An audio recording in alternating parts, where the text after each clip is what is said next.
Ooh. Hi, hello. Hello, hi, hello. Hello, hi, hello. As you can tell, the vantage point. The Emperor and the Lovers at the cut is such an interesting combination.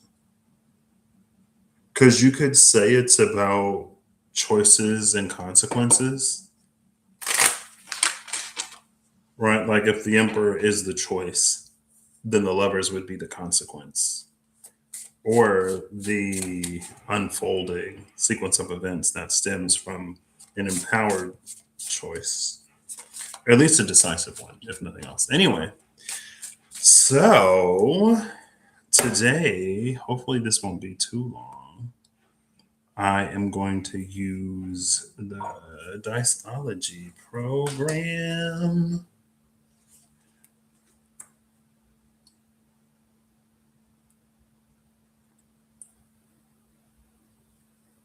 Oh, it is Friday the 13th. Happy Friday. So, yeah, we're doing this today, but I kind of got this idea the last time I was live. We're going to use this configuration, the 3 card configuration. And I'm going to pull 1 card from the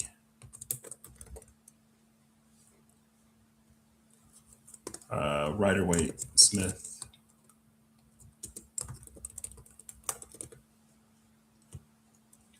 And cool. I'm going to pull 1 card from the Rider Waite Smith, and then I'm going to use the program to pull 3 more cards. The one in the middle is going to be the significator, and then I'm going to pull before and after that card in the Rider Waite Smith. And I kind of got this idea, the Chariot and the 4 of Wands. Okay. Emperor, Lovers, Chariot, 4 of Wands. What's going on? And we'll just see what's up. So the detail, the 7 of Swords just flipped over.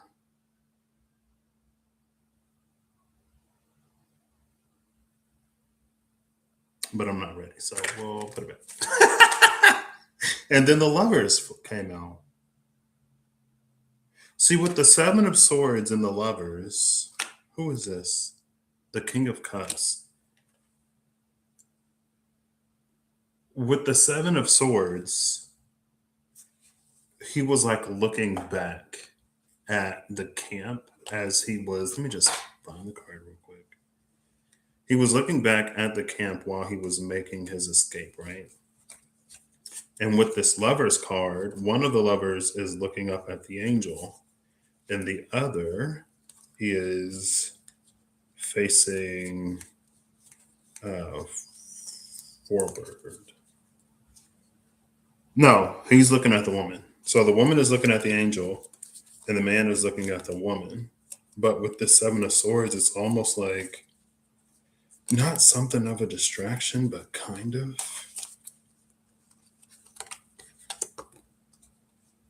I know the lighting isn't great. Like,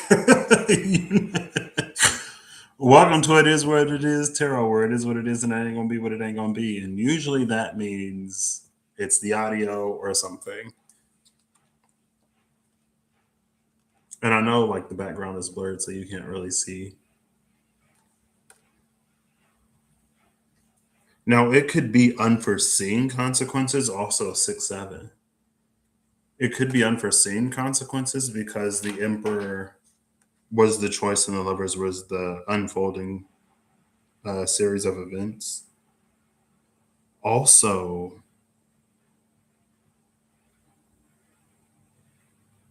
the hands of the angel have this like red shade on them. So, and because this is the 7 of Swords, it's almost like this caught red-handed type energy where the man is looking at the woman, but the woman is looking at the angel. Like, well, it wasn't me. And now Temperance is here at the cut with the title card. So definitely something happening. Okay. But that's what I'm going to do. So the detail is going to be the first thing I notice, the vibe. I'm going to look at the card, see what the strongest impression is. Then we're going to roll, and then I'll pull before and after, and we'll just see where this takes us. There are, in Temperance is the card that came out. The Ace of Cups is at the bottom of the deck. See, there is a light there. It just isn't really helping. I mean, I could probably brighten it, but it's fine.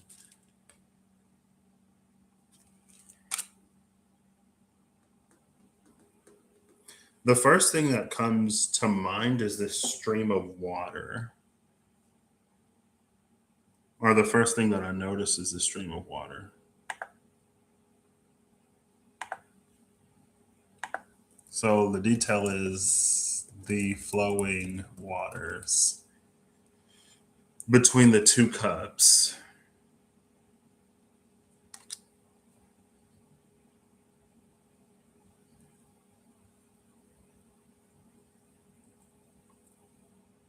And my immediate impression is the rising sun.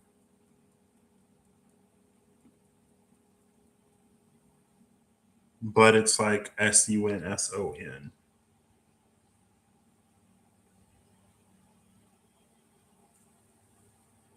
Because like the sun thing, it does make it a lot more difficult. Maybe can I turn it down? It's fine.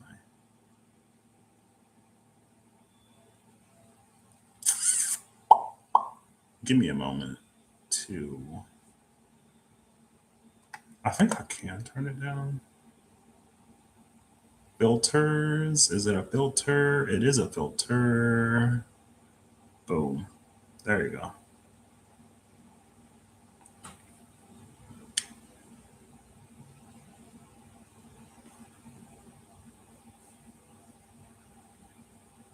Okay.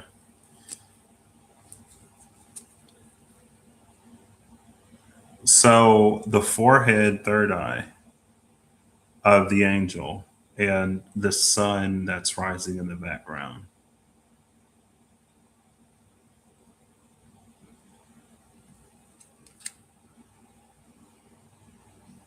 That's what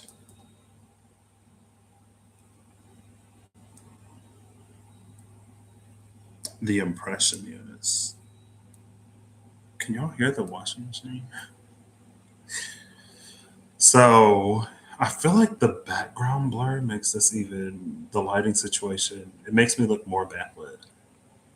Anyway, that's what I wanted to show you. Does that help? Who knows? And it's almost, it's not necessarily what's done in the dark comes to the light, but it is an energy that's like there is something that has been happening or something that happened, and then the sun rises and illuminates the situation. Like it brings it to the forefront rather than it sort of being in the background. I don't have any water.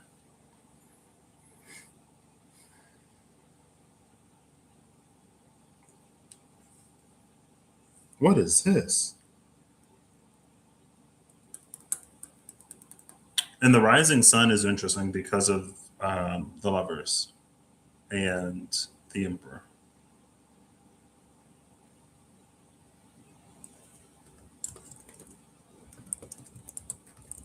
Okay, cool. And then I hit the shuffle button and we go from there.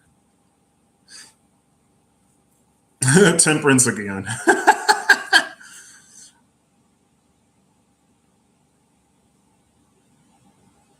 Now, what's interesting with this depiction of temperance, I didn't even notice that the Queen of Coins came out twice. I saw it on the end, and then I was like, the rising sun slash sun with the Queen of Pentacles being a pre Empress energy. The Empress is the one that's pregnant.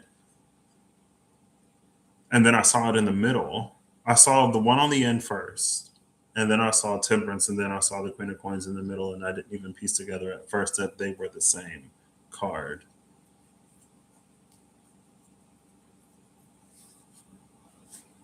But what's interesting about this depiction of temperance, especially with the detail being the flowing waters, in the card, it was the water between the two cups. But with the animated version, we see that the waters that the foot are placed in also flow. So again, it almost plays into the misdirection of that Seven of Swords energy, especially with the Seven of Swords into the lovers.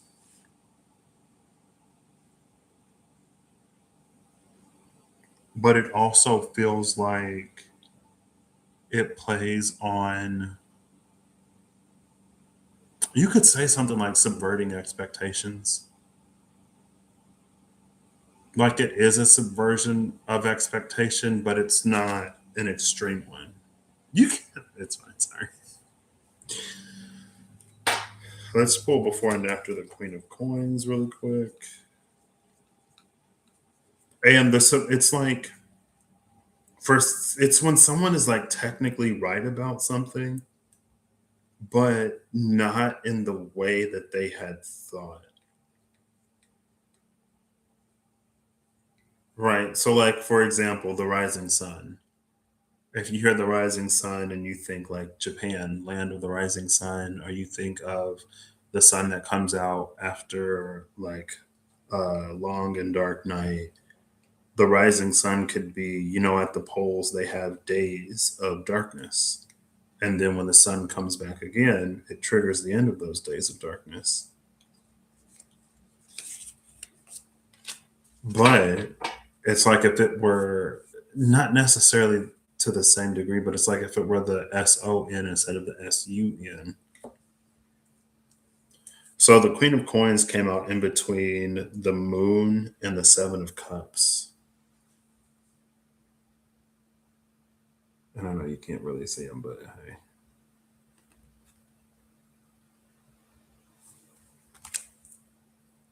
The Moon is not helping these misdirection allegations.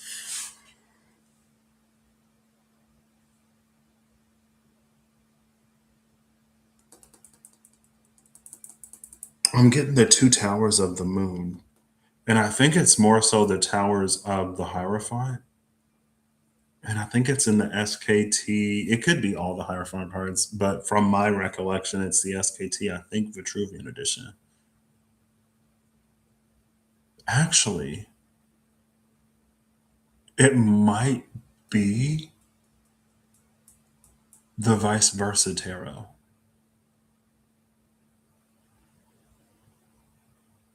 And it's either the Hierophant or the Moon on the vice versa tarot.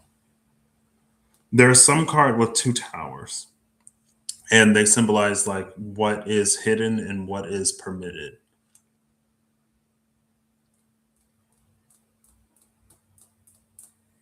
Again, on the Moon card, though, we see three figures: the wolf, the dog, and the lobster, like we saw the man, the woman, and the angel.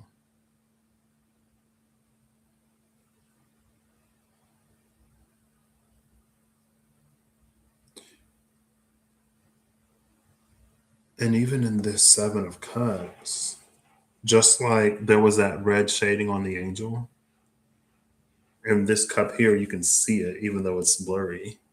The red sort of outline around that cloaked figure. It's almost like a ghost, but the sheet doesn't hit the floor. It looks like a mushroom with the blur on.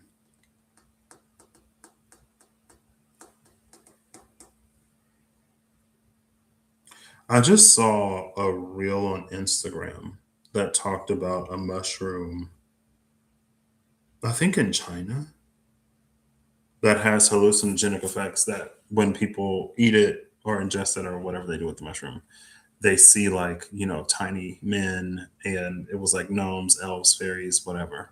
And it was that whole like, since it's known, you would think that there's an element of suggestibility. but the mushroom is also native to different places around the world and they see the same people. And it was like a suggestion that gnomes, to some degree, are real because the people who ingest it see the tiny gnome people.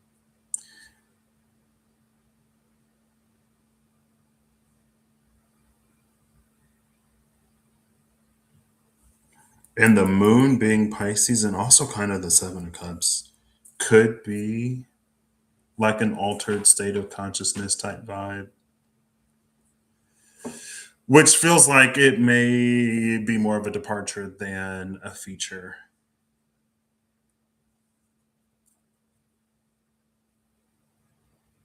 I think with the detail of the flowing waters and with the whole choices and consequences, there is more, again, more of an aspect of that unintended. I feel like this came out. I feel like it was like, I don't know if it was a pick a fortune cookie or if it was a pick a card. It was when I did multiple piles. And there was one that was very like, when you create something, there's the intention that you have when you create it, but there's also how other people interact with it and how other people interact with a thing and what they get out of a thing. It may not be what they were intended to get. It may not be what the artist had hoped to inspire or what the artist wanted to sort of create in that impact. But within the audience, it finds, you could say it's true purpose, especially if it's a work that's meant to be seen, observed, witnessed, and shared, because it is the audience that ultimately has the experience or the comprehension or whatever. Like it's more so what someone gets out of something rather than what it was intended or created to be. And I say that because with the detail, at first it was between the two cups, which the angel in the card is manipulating. And manipulating just meaning like, Manu's hand um, interacting with on a tactile with the hands level because the foot is it's, the foot is there too. But because the waters that the angel treads in also ripple out, that's what gives it more of that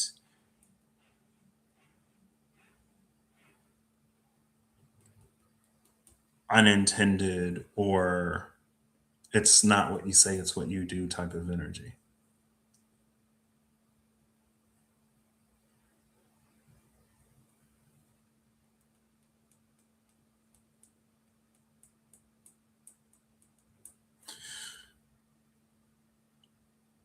Now, the Queen of Coins being the rising sun and the rising sun, and again, her being a sort of pre Empress energy,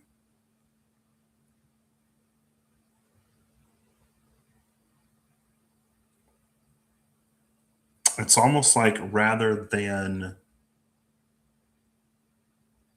nature, or rather it being like nurturing from the Empress, it's more so the environment or the surroundings with the Queen of Coins. Because you see, like, the fruit on the trees, you see how lush everything is. You see both cards depict that body of water sort of in the background, or what you could assume is a body of water. With temperance, that may be more of a path than a stream of water. Let me see. Inconclusive. I don't know if it's a stream of water or a path, but she's giving stream of water. We see the water flowing behind the Queen of Coins. It's more so like having a productive, nurturing environment for something to grow in, more so than like the care and attention and love that the thing sort of receives. But it's more in a preliminary way. It's like I'm sure there are phases to nesting. I would assume. I don't know. I've never I would assume that there are phases to nesting. And some of the more parts that are closer to the like the delivery of a child would be like baby proofing the house and making sure like, you have clothes and diapers and stuff that like the baby will more so immediately use. But this is like when someone is thinking of building a family. And so they start looking at places to go, neighborhoods, access to parks, like school districts and stuff like that. Like, it's like if that were to happen before the conception of the child, that would sort of be this energy. It's everything that would be conducive to that. The Ace of Cups slid and the Knight of Wands is peeking out. Maybe the Knight of Wands peeking out behind the Ace of Cups is like that sounds like almost very like logistical, but it's like more sort of fun. So like a combination of effects, right? So like if there's a certain activity, then it's like, oh yeah, like and we can take our kid and do this and do that. There's a specific example involving ice skating. That's like that comes to mind. And so it's more so than, or it's like having an environment that is conducive to like self expression and creativity, right?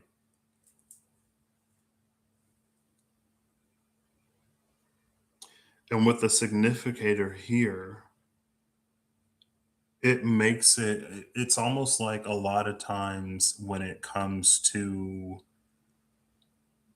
how we want our life to go or changes we want to see in the world or something like that, we're almost more results oriented, more outcome focused.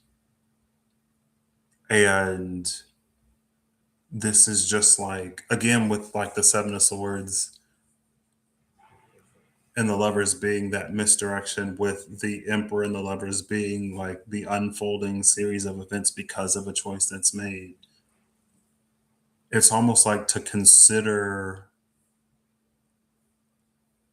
the environment or consider the things before the thing.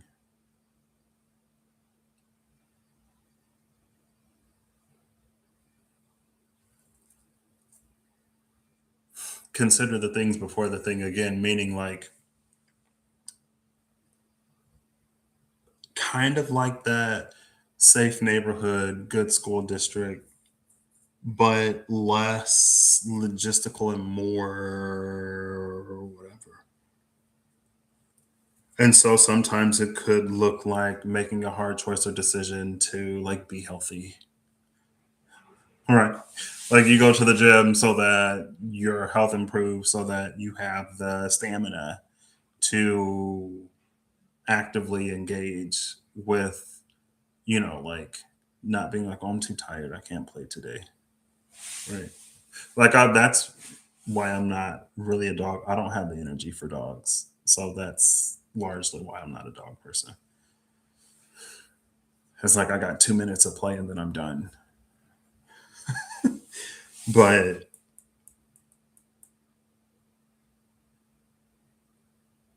it's something that's like considering ramifications, considering um, appearances, but it's not appearances in the sake of like necessarily like caring what other people think, but it's appearances in terms of, again, like creating an environment or a vibe, right? So even if something is, it's like even if something is good for someone, if it looks so scary or intimidating that they're not going to engage with it, then they're not going to engage with it. Almost like the steps matter.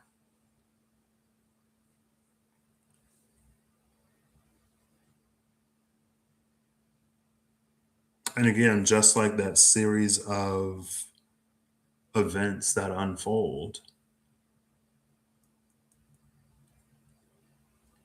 it may be, it's like humble beginnings, rags to riches type. Like it may not, it may appear to be a certain way in the beginning. And again, it's because like what's radiating the same energy as was in that lover's card is covered, almost hidden. It entices the snake in this one cup, or the snake tries to distract from it. Is that a thing about proximity?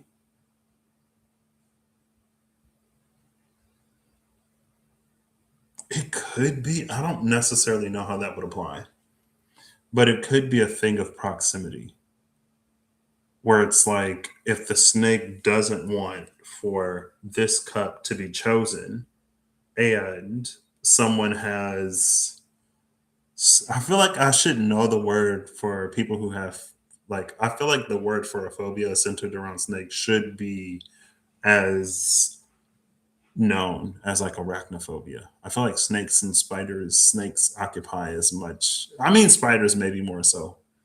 But it's like if you know that someone is terrified of snakes, then you put the snake next to the thing that you don't want the person to choose, and they won't choose it because of its proximity to the snake.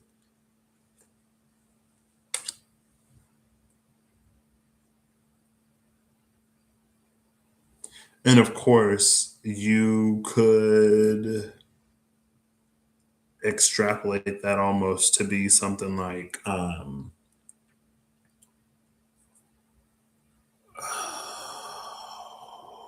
like I don't, let's see, let's get a card for the snake. On a clean flip or a clean fall?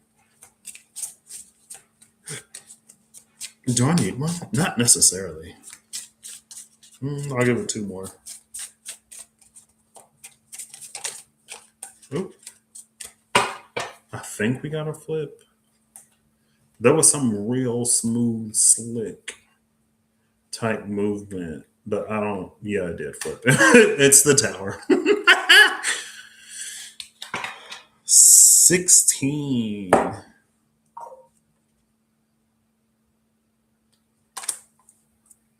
And the tower is like crumbling. See, that almost plays into.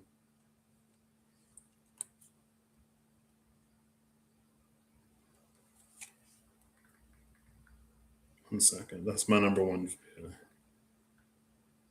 Good morning. She's like, it's blurring the cards. I'm like, I know. Um, it almost plays into an energy that was kind of coming out before. Welcome to It Is What It Is Tarot, where it is what it is, and it ain't gonna be what it ain't gonna be.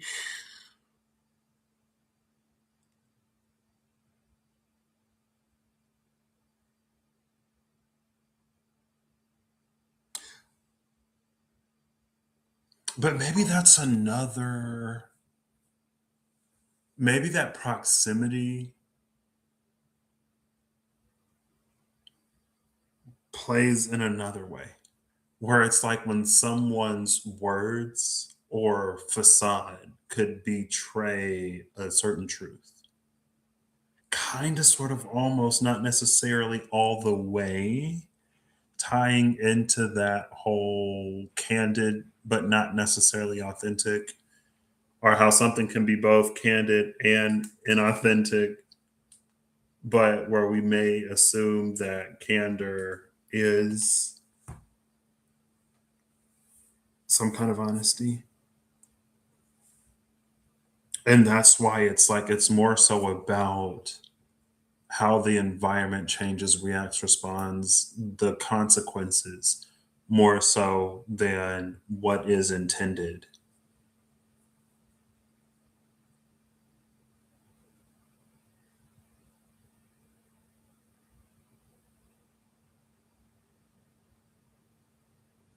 And so, in some ways, it is just a kind of don't worry about the things that you can't control.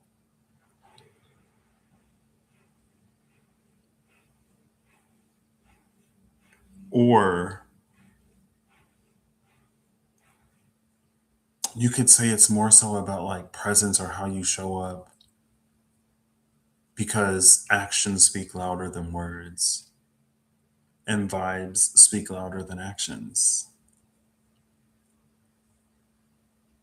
I don't know if you could see my eye roll, but it rolled. They rolled. Um,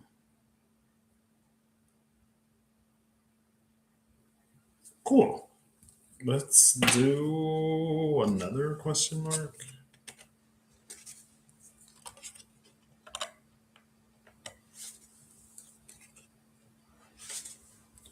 It's almost like it's more so about the small everyday, very like Virgo almost energy, about the small everyday things rather than like the big. And I guess what, like Jupiter has just gone direct, I think. Let's see. Hey Google, is Jupiter still retrograde?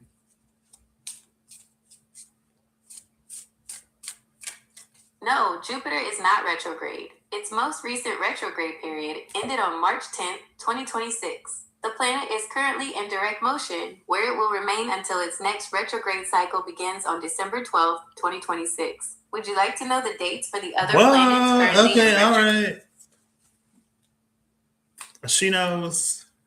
It's selling. It's also interesting that it's going to retrograde on 12/12,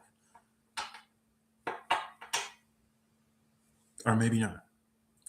But it could be like it's like with Jupiter no longer being retrograde, there may be a shift in focus to like larger, bigger sort of things. But it's almost like keep in mind or be aware that at least sometimes large shifts are the result of singular individual actions that accumulate into something observable.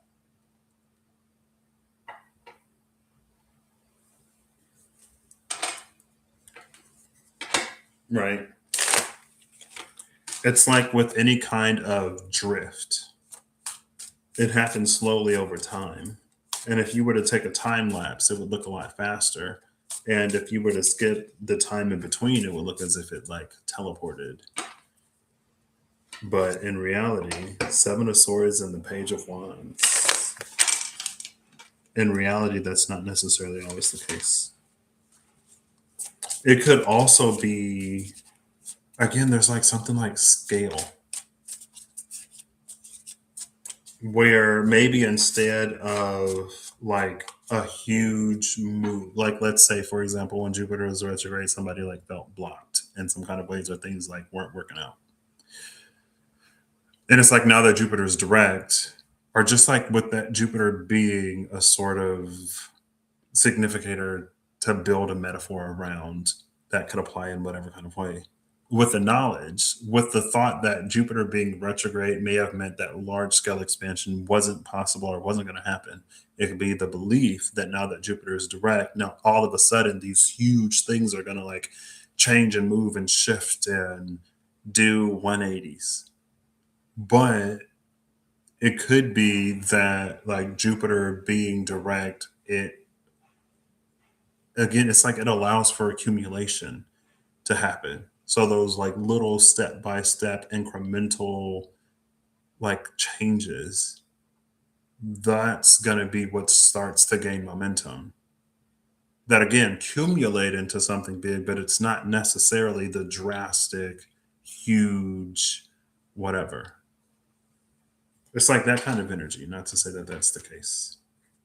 If it resonates, take it. If it don't, don't. Also, the Ace of Cups was at the bottom of the deck, and it wasn't lost on me that the last time I was live, the Ace of like the Four of Cups and the Four of Pentacles came out. And kind of sort of like the two towers of the moon, what is like hidden and what is permitted. There was that which cannot be given and that which can't be received. And what was being offered in the Four of Cups was an Ace of Cups that was being offered. But energetically, a person wanted a pentacle, but the pentacle wasn't being given. The cup was. Now that cup is overflowing with the Ace of Cups that was at the bottom of the deck when that Temperance card came out. And maybe that's another thing too. Maybe that's also the shift in the focus of the flowing waters. Because now the cup is being offered. Temperance is no longer pouring from one cup into the other because one of the cups is being offered. One of the two, right? So unless it's pouring water onto the ground, there's no cup for it to pour into.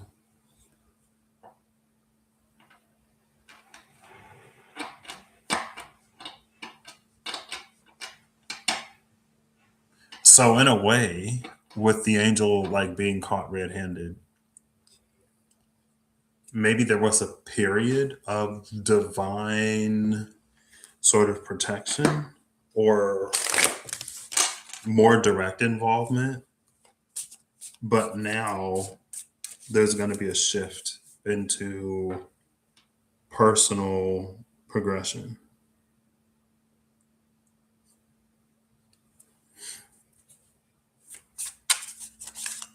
Again, with one cup being offered and what's at the foot being the focus or the shift focusing from the hands to the feet. All right. One more. It came face down. Bottom of the deck is the Queen of Coins. Bottom of the deck was a significator from the last one. Okay, maybe this is a continuation. Maybe it's Temperance again. Ooh. It's the High Priestess. Shout out to the blurry background. It's interesting that the High Priestess is here because while there were the two towers in the Moon card, nothing is hidden from the High Priestess.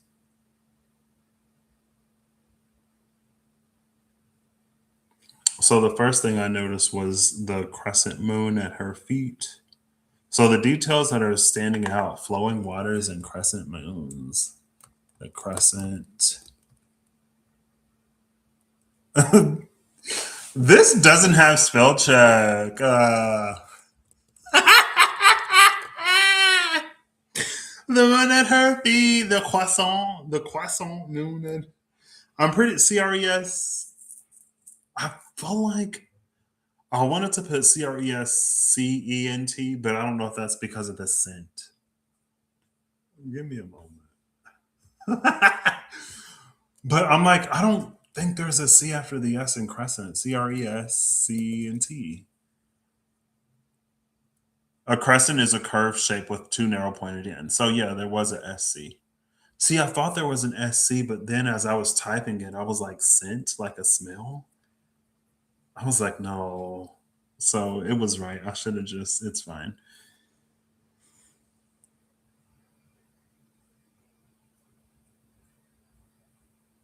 The detail that stands out to me, so I know it's blurry.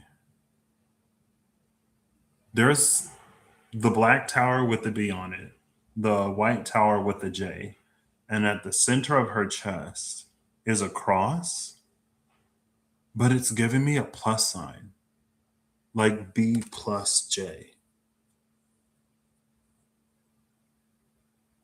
So it could be, for example, a larger picture that one, it's like if you piece together the things that you don't know along with the things that are being purposefully hidden or obscured, you can sort of glean into the truth that is attempting to be hidden. That could be one thing.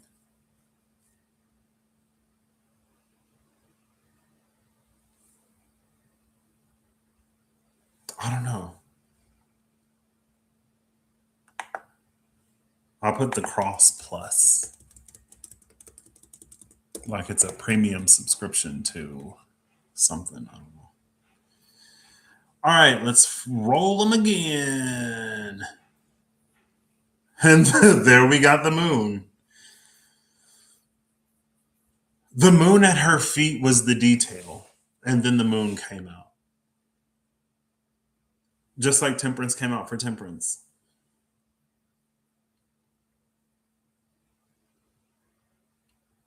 There's a saying. It's not a saying. It was from an audiobook. I'm pretty sure it's from the audiobook series that I'm listening to, and I don't.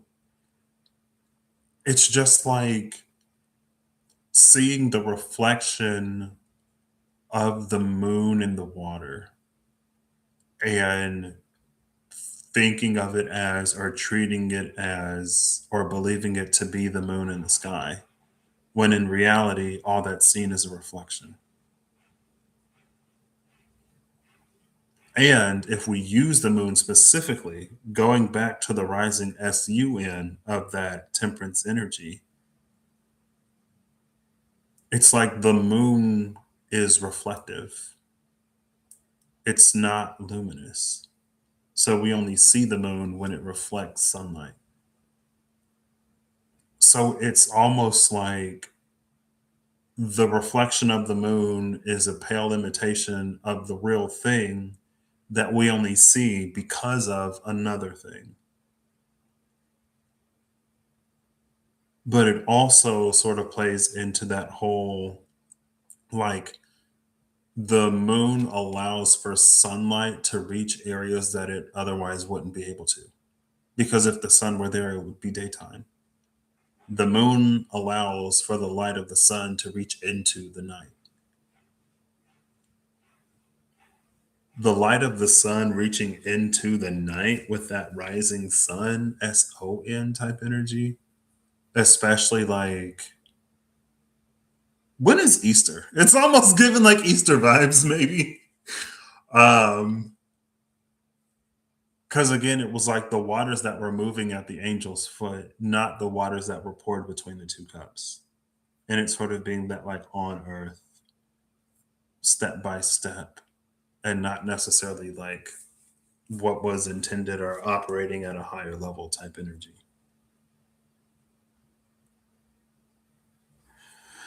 The King of Wands is this cross plus, and what I love about the King of Wands is it is like, especially in this depiction, you see all of the swirls, like the power that the King of Wands is accumulating and gathering that causes the flowers to bloom, to bloom on his wand. And it's an energy that's different than that of the Queen of Wands, that is the light for the sunflower.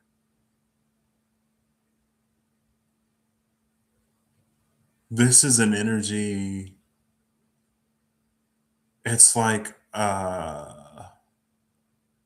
the word supplication comes to mind, but it's like supplication in terms of like supplying something rather than supplication as some form of like, which I'm pretty sure, let's see what supplication means, because I think that's like not oppressing, but supplication.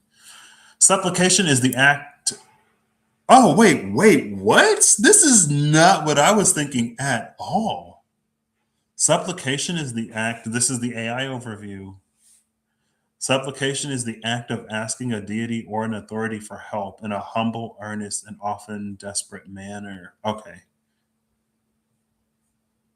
that makes like as I'm reading it, then I'm like, okay, yeah, and that's less of the action of asking or begging for something earnestly or humbly. He fell to his knees in supplication. Maybe it's like the the context and the tonality of like begging, like humbly and earnestly begging for something, like that sort of almost desperation that made me think it's more like, you know,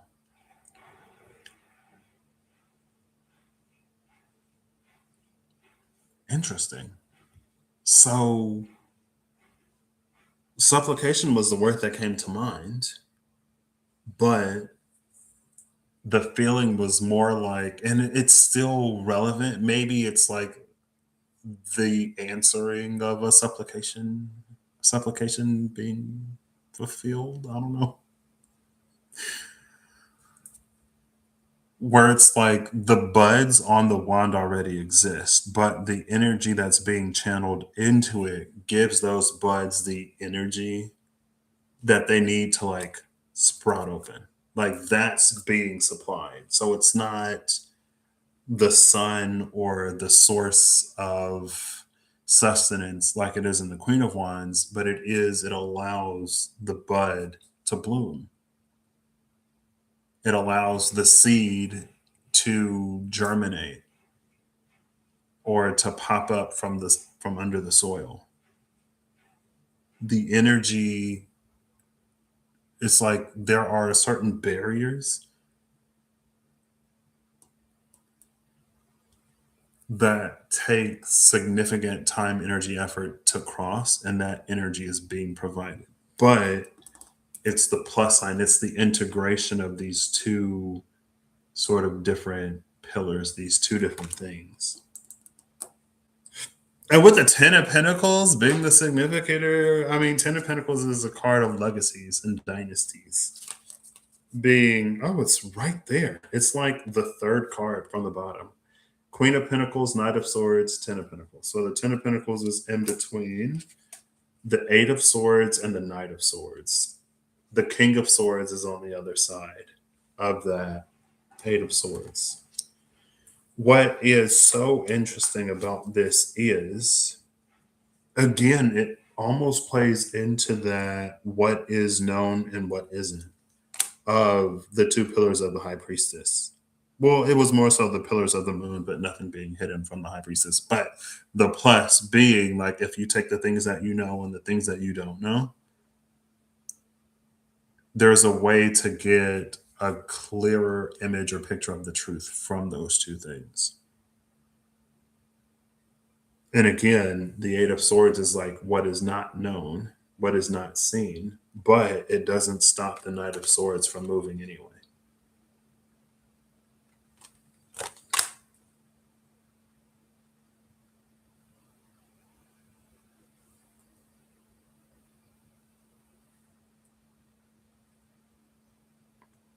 It's like it moves at the speed of faith.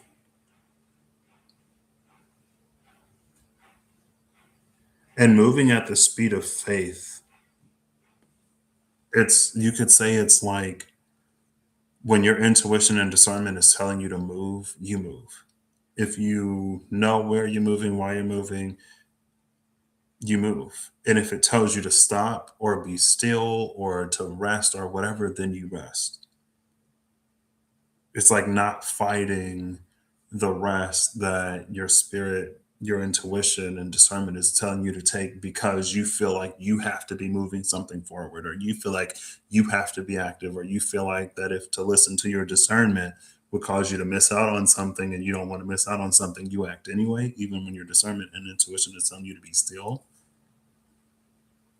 It moves when guided, it stops as guided, it rests as guided, it moves at the speed. At the speed of faith is like the most, I feel like, not convenient or conclusive, the neatest way.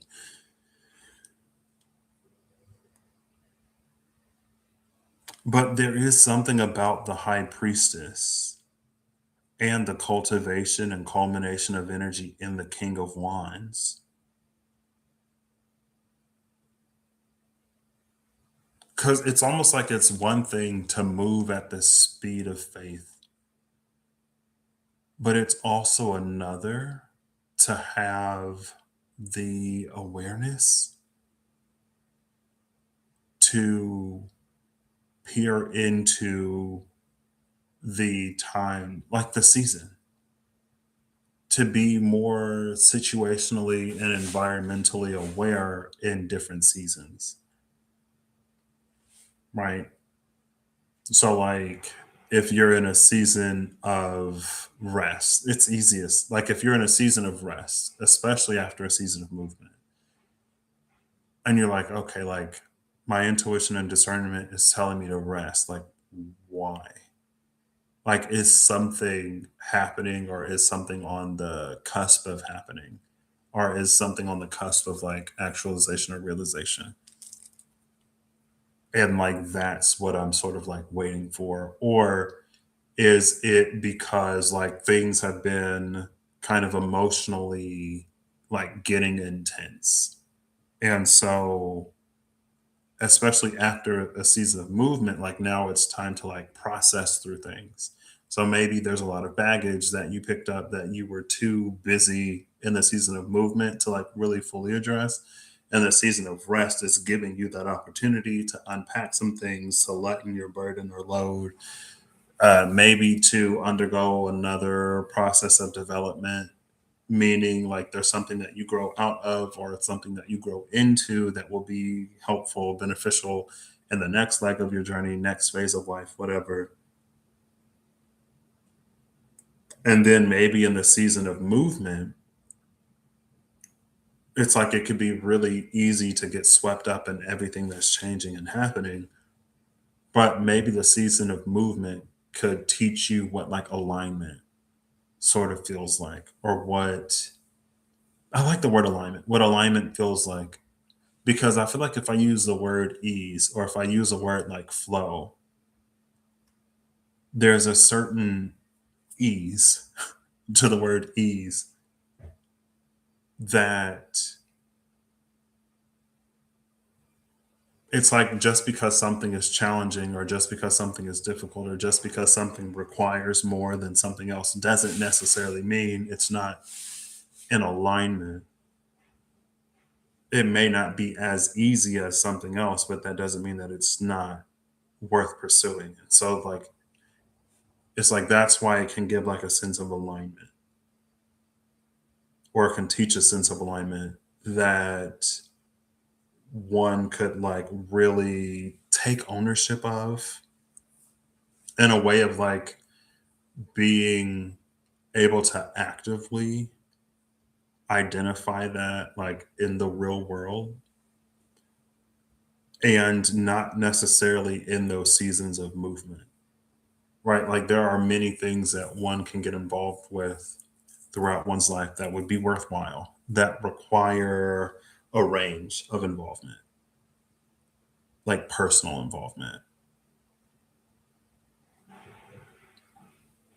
And a season of momentum could help teach or train someone into like being able to identify what will sort of generate momentum in whatever sense, right? And then maybe someone has gained a sense of what generates and gains momentum, but then a subsequent series of rest or stillness maybe that will highlight how there's a shift in the winds that will cause certain things to gain momentum faster or slower than before.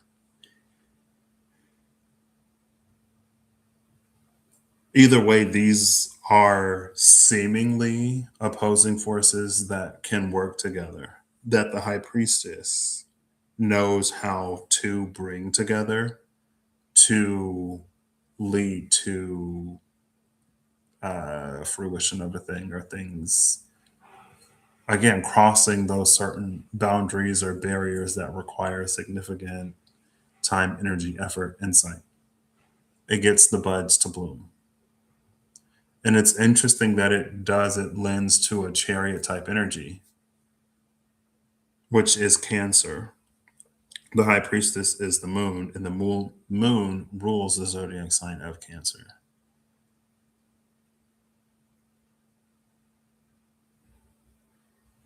It's also interesting that we have two swords cards because we saw the king and queen of swords before.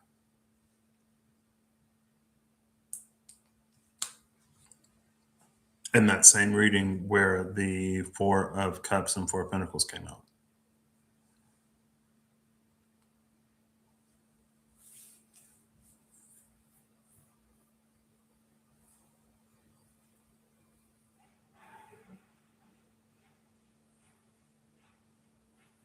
This almost feels like high level, next level, but it's just because of the amount of integration between the thinking, logical, reasoning mind and the intuitive, creative, receptive mind,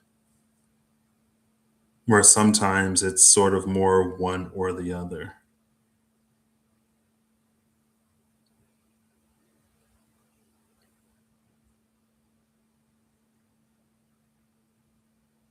Like if there were a catchphrase for this part, it would be, it's like I had it and then I lost it. Something like, sometimes the things that we can't see are more revealing than the things that we can. And that's basically the essence of it. It came to mind in, I feel like, a more almost like cheesy and profound way, but sometimes the things that we can't see reveal more than the things that we can. I just put the Eight of Swords on top of that Queen of Cups and the Knight of Swords on top of the Hermit.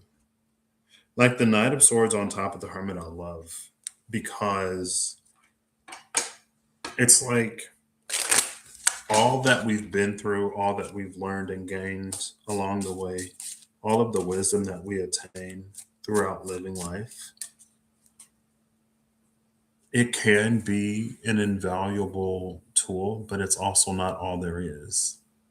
But it's not foolish to lean on one's wisdom while remaining open to the truth. Or it's almost like it's more foolish to lean on one's wisdom and be blind or ignorant to the truth than it is to lean on one's wisdom and be open. Because when we lean on wisdom and past experiences exclusively or disproportionately, it could lead us to make incorrect evaluations, assumptions, conclusions about whatever. Because sometimes, things change. So let's get a final card and end the live. Page of Cups.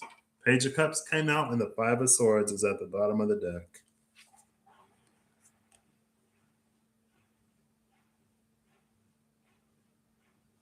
This is such an interesting combination. The Page of Pentacles is behind that Five of Swords. It feels like the Five of Swords is given a sort of energy of like subjugation and conquering and trying to claim victory. Like whatever the cost. And it feels like the prize that was to be won is the fish in the cup of that Page of Cups. So the prize, it's like the thing of value has already been removed from the situation before this Five of Swords energy comes in.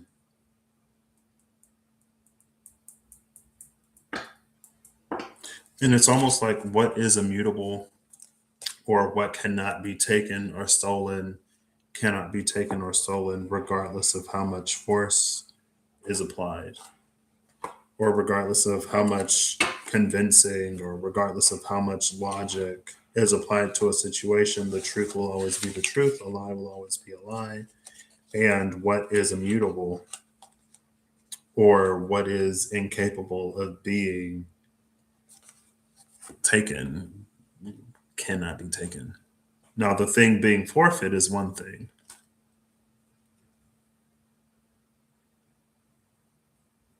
And it's almost a little, there's almost like this very fine trickstery sort of line where it's almost like the Page of Cups energy knows why the Five of Swords is moving in the way that it moves. The Page of Cups anticipates the actions of the Five of Swords. It takes precautions, but it allows the Five of Swords to think that it did whatever anyway. It doesn't correct the Five of Swords' misunderstanding. And that's like that trickstery sort of thread where like it just lets it believe whatever. So then we'll get a final one of these. Final card, final card, final card. Did it clear? Yeah. Oh, I need to wipe the boxes. I cleared the shuffle, but I didn't clear the boxes. Final card is the Ten of Chalices. We've seen the Ten of Cups, or we saw the Ten of Coins. Now we see the Ten of Cups. Love the energy. I don't know, especially after the cards that came out earlier. It's just like creating a life, making choices and decisions that one can be proud of. And again, sort of playing off of the alignment of momentum, and alignment not necessarily being the easy thing. Again, with that like Page of Cups, Five of Swords type energy.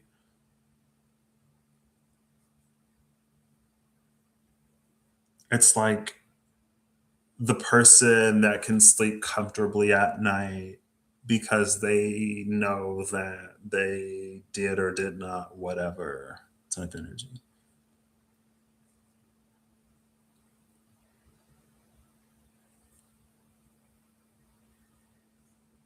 I almost want to zoom in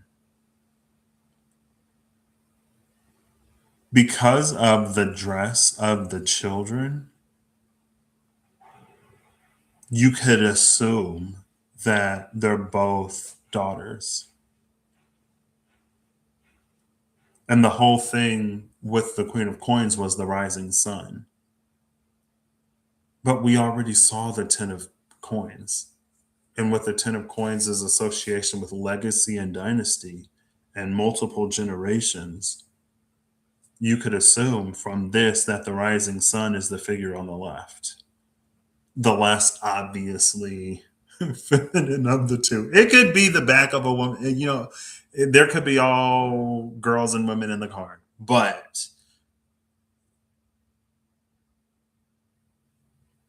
it's like the rising sun is the one, that figure on the left, that has kids already. See, but again, maybe that plays into that whole temperance that's like, it's not necessarily the things that we focus on are not what we intend. It's the whole ripple effect, the effects of the cause, the effects of the things that we cause. And so it's almost like that's how, even though the son hasn't been born yet, you already see the happily ever after. Because things start before they start. And that was the energy of the Five of Swords. The Five of Swords was there to preempt the whatever of whatever, to nip something in the bud. It's the Terminator that went back in time to do whatever. I've seen enough of the Terminator to know that there's somebody who invents something in the past that becomes something in the future, and the Terminators go back into the past to stop that from becoming a thing. And I know Skynet is like the whoever, but that's basically the extent of my knowledge, right? So it's like the Terminator going back in time to stop whatever is the Five of Swords energy. The Page of Cups is the one that knows that the Terminator is going back in time, but it also knows that the Terminator doesn't fully comprehend and understand what it's going back in time for. So it makes it easy to almost do a bait and switch type thing. So they bait and switch the Terminator into terminating whatever he was originally sent there for, but the Page of Cups knows that what the Terminator terminated wasn't what it wanted to terminate. But the Page of Cups is also not letting the Terminator know that it made a mistake. Because now whatever can grow in relative peace. Because the Terminator, like Skynet, thinks that the Terminator successfully completed its mission. So it's no longer hunting for whatever. And the person can grow up. It's not necessarily giving the Omphalos stone question mark that was swapped out for Zeus so that Zeus could grow up and defeat his father and free his brothers and sisters. But thematically, the part of like the bait and switch that happened so that the child can grow into a man is like there anyway. But again, yeah. Anyway, I hope you all have an amazing whatever, whenever you see this. I hope you're acting in alignment to make all that you wish to experience your reality. I hope that whatever you need along your path, journey, and way you find. I hope that if you sat through any part of this, you find some kind of resonance. And if you don't, I hope you're discerning enough to just let it be. And until next time, I will see ya when I see ya. And when I do, it will be when I see ya.